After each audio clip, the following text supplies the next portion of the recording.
নমস্কার, আমি তসমিনা। নমস্কার, তসমিনার সঙ্গে আমি মধুবন্তী। শুরু করছি বিয়ন্ড পলিটিক্স। আজ আমার শরীরটা একদম ভালো নেই। কেন রে, আবার কি হলো? কদিন ধরে এত ধকল যাচ্ছে, মনে হচ্ছে মাথাটা ছিঁড়ে যাচ্ছে। তাহলে আজ কথা না বাড়িয়ে তোকে খবরটা ঝটপট দিয়ে দিই। সেই ভালো, বলে ফেলো। মোদিবাবুর মুখে চুনকালি মেখে দিয়েছে একেবারে ওনার বেস্ট ফ্রেন্ড। মানে? ডোনাল্ড ট্রাম্প রে, ডোনাল্ড ট্রাম্প। কি করেছে? 104 জনকে হাতে হাত করা পরিয়ে সন্ত্রাসবাদী কিংবা ক্রিমিনালের মতো ভারতে পাঠিয়েছে। কেন গো, তারা কি সত্যিই সন্ত্রাসবাদী নাকি? না রে, তারা ভারতেরই নাগরিক। এই দেখ, আমেরিকা থেকে অবৈধ অভিবাসীদের ফেরত পাঠানোর নামে ভারতীয়দের অপরাধীর মতো বিমানে তুলে পাঠানো হচ্ছে। প্রথম ধাপে 104 জন, এরপর আরও 487 জন, আর পুরো পরিকল্পনায় 18,000 ভারতীয়। হাতে হাতকড়া, পায়ে শেকল, যেন তাঁরা কুখ্যাত অপরাধী। অথচ ভারতের প্রধানমন্ত্রী নরেন্দ্র মোদী এ নিয়ে টু শব্দও করছেন না। সংসদে বিবৃতি দিয়ে বিষয়টা চুপচাপ মেনে নিয়েছে মোদী সরকার, যা ভারতের পররাষ্ট্রনীতির চূড়ান্ত ব্যর্থতা। ভারত পৃথিবীর 5ম বৃহত্তম অর্থনীতি, অথচ ট্রাম্প প্রশাসন আমাদের নাগরিকদের এমনভাবে ফেরত পাঠাচ্ছে যা আগে কখনো হয়নি। এর আগে কলম্বিয়া পর্যন্ত আমেরিকার সেনা বিমানকে নিজেদের মাটি ছোঁয়ার অনুমতি দেয়নি, নাগরিকদের পায়ে শিকল পরানোর প্রতিবাদ জানিয়ে। কিন্তু ভারত কি করল? ট্রাম্পের নির্দেশে চুপচাপ মাথা নুইয়ে দিল। কেন? বিদেশমন্ত্রী জয়শঙ্কর নিজে সংসদে বললেন এটা প্রথমবার নয়, কিন্তু সেনার বিমানে শিকল পরিয়ে ফেরানোর ঘটনা স্মরণকালে কেউ দেখেনি। আমেরিকা এটাকে জাতীয় নিরাপত্তার অংশ বলছে, কিন্তু মোদী সরকার কি ভারতীয়দের সম্মান রক্ষার জন্য কোনো জবাব দিয়েছে? নরেন্দ্র মোদী কি এতটাই দুর্বল যে ট্রাম্পের এক ইশারায় ভারতীয়দের এই অবমাননা মেনে নিচ্ছেন? হার্লে ডেভিডসনকে ছাড়, ভারতীয়দের পায়ে শিকল। মোদী সরকার আসলে কি করছে? মোদিজি ট্রাম্পকে খুশি করতে হার্লে ডেভিডসনের ট্যারিফ কমিয়েছিলেন, অথচ আমেরিকা ভারতীয়দের অপরাধীর মতো ফেরত পাঠাচ্ছে। ভারতের কোনো দাবি ট্রাম্প মানছে না।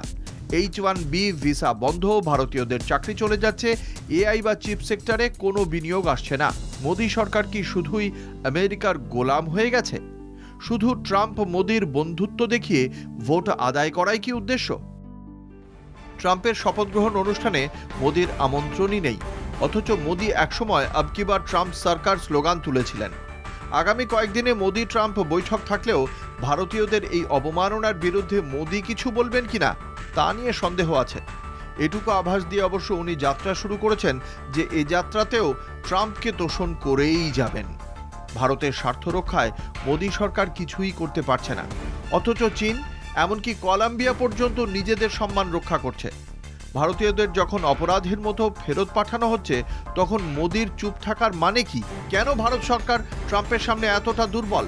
আমেরিকার পণ্য আমদানি করতে ট্রাম্পের চাপ মেনে শুল্ক কমাতে মোদি দৌড়চ্ছেন, কিন্তু দেশের মানুষ যখন অপমানিত হচ্ছে তখন কোনো প্রতিবাদ নেই।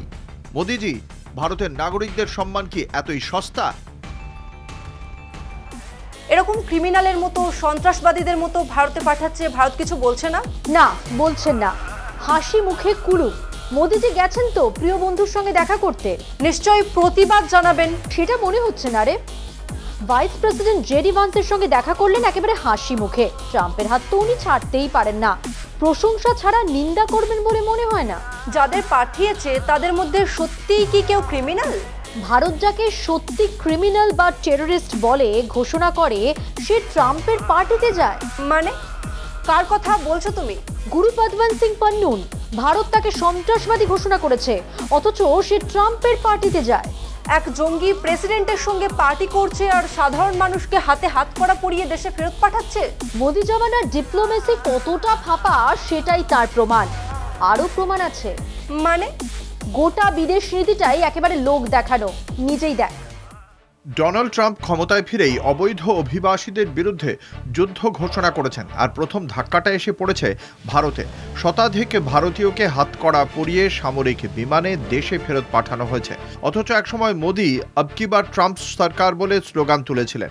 আজ সেই ট্রাম্পই ভারতীয়দের তাড়িয়ে দিচ্ছেন, আর মোদি সরকার নীরব দর্শক। নতজানো কূটনীতির এর চেয়ে বড় প্রমাণ আর কি হতে পারে? আমেরিকার স্বার্থ রক্ষায় ব্যস্ত, শুল্ক বাড়াচ্ছেন, এআইতে বিপুল বিনিয়োগ করছেন, বাণিজ্যে চীনের দাপট কমাতে চাইছেন। এআই গবেষণায় বিপ্লব এনেছে, মার্কিন টেক জায়ান্টদের চ্যালেঞ্জ ছুটছে, ভারতের বাজার দখল করে বসে আছে। মোদী সরকার শুধু শোরগোল তোলে, কিন্তু চীনের গুঁতো খাওয়ার পরেই টনক নড়ে। অতঃপর এআইতে 2000 কোটি বরাদ্দ, চীনের সঙ্গে বাণিজ্য ঘাটতি $105 বিলিয়ন, অথচ প্রতিরোধের কোনো ব্যবস্থা নেই। প্রতিবেশী দেশগুলো ভারতের বদলে চীনের দিকে ঝুঁকছে, রাশিয়ার দিকে ঝুঁকে আমেরিকাকে অসন্তুষ্ট করছে, আবার বাইডেন প্রশাসনকে খুশি করতে হিরে উপহার দিচ্ছে। এ কোন কূটনীতি? বাণিজ্যে ভারত পিছিয়ে, প্রযুক্তিতে পিছিয়ে, বিনিয়োগ নেই, কর্মসংস্থান নেই, অথচ মোদী সরকার চমক দেখিয়ে ভোট বৈতরণী পার করতে চায়। ট্রাম্প অবৈধ অভিবাসীদের ফেরত পাঠাচ্ছেন, কিন্তু ভারতীয়রা কেন পালিয়ে যাচ্ছে? কেন দেশে তাদের জন্য সুযোগ নেই? মোদী সরকার কি এর উত্তর দিতে পারবে? মোদিজি কেবল স্লোগান দিয়ে আর কতদিন দেশ চালাবেন? তার মানে গোটাটাই ফাঁপা কলসি? হ্যাঁ, আর তাই তো এত গমগমে আওয়াজ। তো আজকে আমাদের মোদিজি কোথায়? উনি ঘুরছেন, আজ ফ্রান্স, কাল আমেরিকা। এদিকে বিদেশ নীতির নামে ভারতের হাতে পড়ে পেন্সিল। কুম্ভে এত মানুষ প্রাণ হারালেন, সে নিয়েও তো কোনো কথাই বললেন না। এবার দেখ, মানুষ প্রাণ হারালে, মানুষের ওপর অত্যাচার হলে উনি কোনো কথা বলেন না। 2002 থেকে 2025 সময় পাল্টেছে, উনি কিন্তু পাল্টাননি। এটা কিন্তু ভাবার বিষয়। আমরা তো ভাবছি, আর আপনারাও ভাবুন। তাই বিয়ন্ড পলিটিক্স আজ এই পর্যন্তই। আর আপনারা দেখতে থাকুন কলকাতা টিভি, রাত দিন 7 দিন।